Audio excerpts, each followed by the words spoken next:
Rick, and I'm currently a middle school or junior high physical education teacher at Strathcona Tweedsmuir School. It's in Okotoks, Alberta. I'm also a graduate student at the University of Alberta. I'm really privileged to share with you today a really brief presentation on playing with the pedagogical principles of meaningful phys ed. I use that word playing intentionally as I think I was first introduced to the ideas of meaningful phys ed about 6 years ago, and playing or experimenting with these ideas and how that evolves with context and the kids that are in front of you has really been an exciting journey. It's been very rewarding for me as an educator to see how rewarding I think it's also been for my students.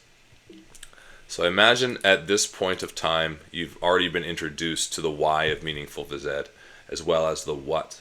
The what representing what do students find meaningful, these features of challenge, social interaction, enjoyment, motor competence, and relevance. And I think those ideas resonate with a lot of people, but where it can start to get a little tricky, but also exciting, is, well, how do we actually implement these ideas? And when it comes to implementation, I like to think of these 4 big questions, and they don't need to be addressed necessarily in any particular order. The first question is, how can I be explicit in using the language of these features related to meaningful phys ed? How can I embed reflective practice in my teaching? How can I utilize democratic practice to give students agency in their learning?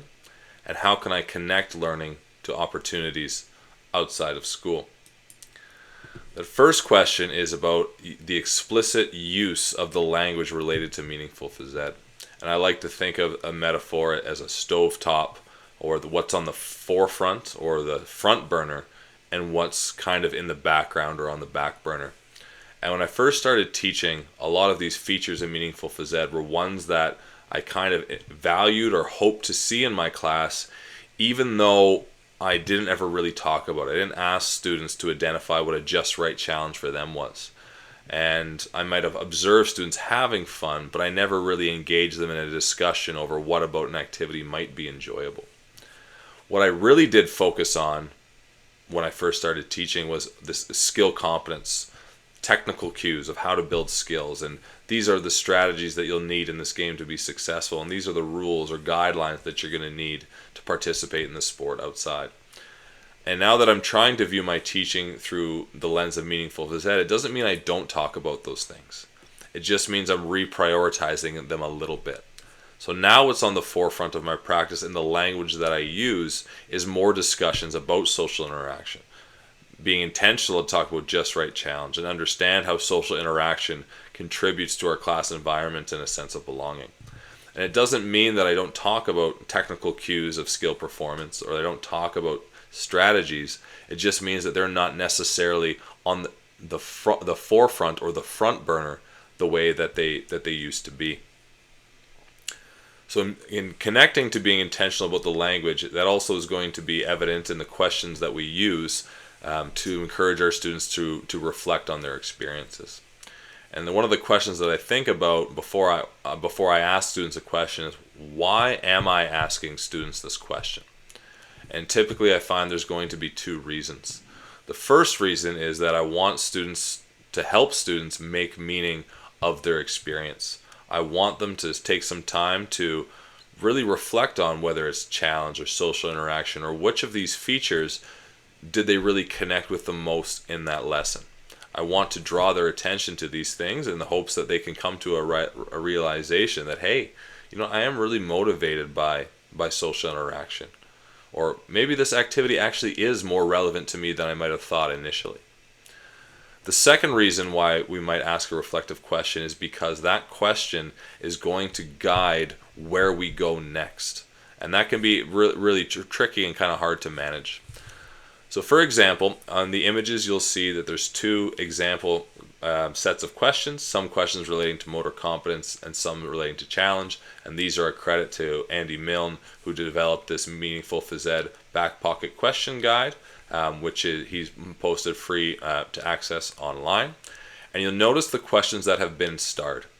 And the questions that have a star beside them are the ones that I find really interesting, because depending how a student responds, that is going to change perhaps what my next lesson looks like. So if I use the question under challenge of what aspects of the activity could have been more challenging for you, and students are playing a game of soccer, and they might say, it could have been more challenging if teams were grouped differently. It could have been more challenging if I played a different position. Conversely, if we ask students, what's one element of this activity you want to practice more to get better at? Well, by asking that question, what I'm looking for is to find out how can I address this need in my next lesson. So if students say, well, I want to get better at dribbling, and some students say I want to get better at kicking, and some students say I want to get better at just understanding the game or being a better teammate. Well, that's great, but how am I going to structure my next lesson or future lessons so that I can ensure that students have the time and the opportunity to really try and improve the things that they want to improve upon? And that lends itself nicely to kind of the next question is, well, what about this idea of democratic practice? How is that going to support what my learning goals are? And there's so many ways that we can offer students choice, and I think sometimes we think that free choice is always the best, but I think it doesn't necessarily need to be that way, and sometimes the choices we offer students really don't have to be that complex. So lots of different ways to do it, but it's all about what makes sense for your students in your context. It could be a choice of different activities, could be a creative choice where students are creating a product. It could be a choice of medium where through this activity you've selected, students are learning something else.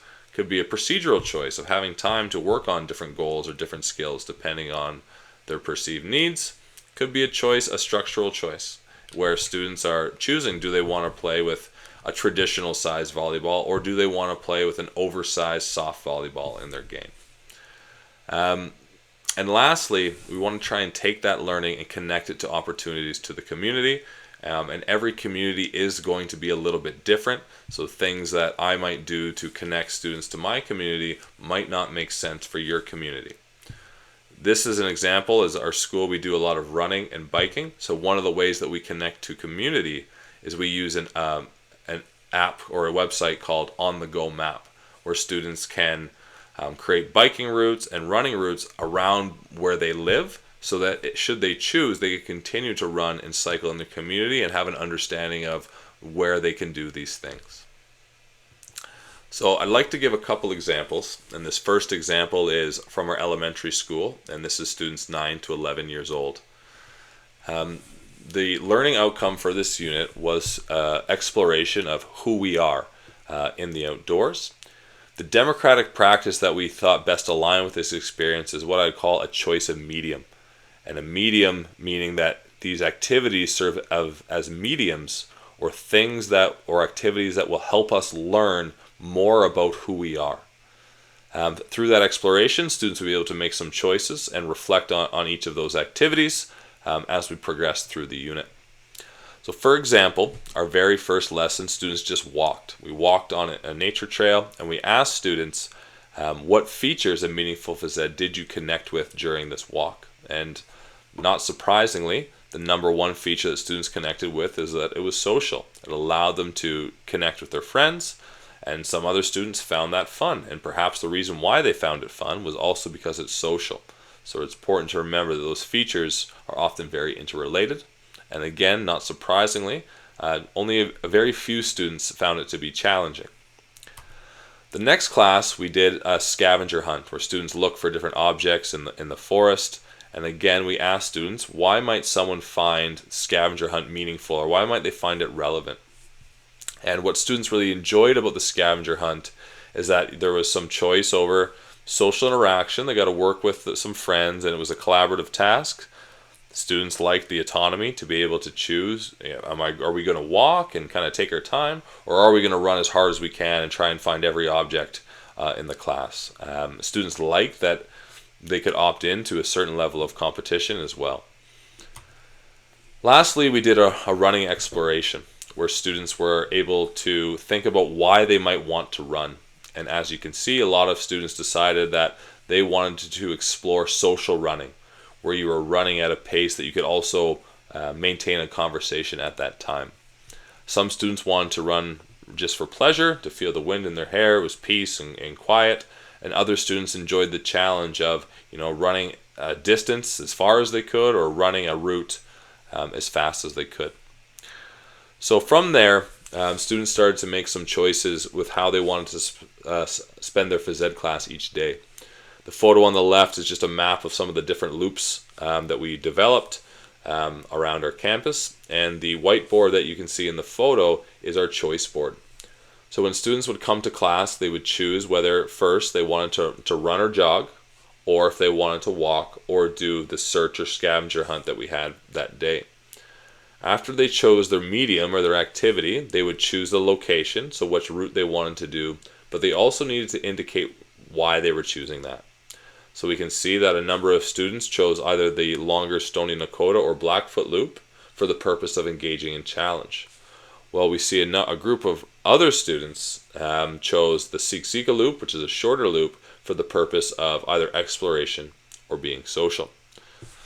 It is worth noting that, and you'll see the magnets come up again, that each of these magnets is colored and numbered to represent a specific class and a specific group of students. With our older students, this is in our middle school or junior high, which for us is age 12 to 15 years old, we decided that we really wanted to be intentional and explore the feature of challenge.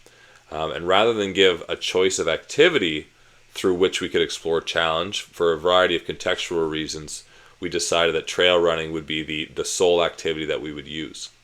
But just because students were all going to engage in trail running, it doesn't mean that they weren't going to have some choices in their learning, and we use a lot of reflection to help guide that.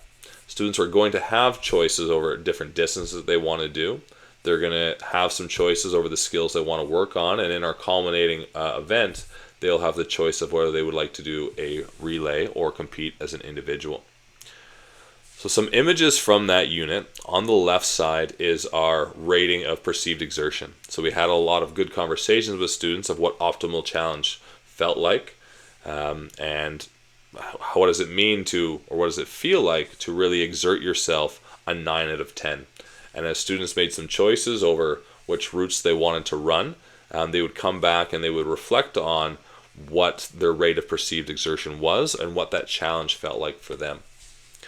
In the top right, we started to ask students after a few lessons what they found challenging about trail running. And not surprisingly, some students found going up and down hills very difficult, where other students found maintaining a pace or mental strength difficult. And that allowed us as teachers to not just say, okay, great, let's work on it, but actually change our future lessons so that we could effectively address students' needs to help them build more confidence as trail runners. At the end of that unit, or our culminating kind of event, we asked students some reflection prompts to things that they have learned about themselves, things that they're proud of. And some of my favorite responses, there's lots of great ones, but some of my favorite responses are on the right, especially Mr. Riddick. I'm a cross-country runner now, and I never thought I'd say that, but I am. A student who, in the years past, didn't really like running because he felt like he had to do it, but now he really enjoys it. And in trail running, as with many individual activities, students seem really motivated when they can see just how much growth that they've made from year to year. So for us, it's been a really powerful unit. So thank you very much. If you're interested in learning more about some of those units, I do keep a blog at tyriddick.com, which includes more of an in-depth overview. And if you do have any questions, or you just love to connect, or anything at all, I'm always happy to chat. My email is on the screen, and my Twitter or X handle is there as well, at tyriddick. So thank you very much, and best of luck in your journey. And I know that the kids will really appreciate the steps that you're going to take to make a more meaningful experience for them. Thank you.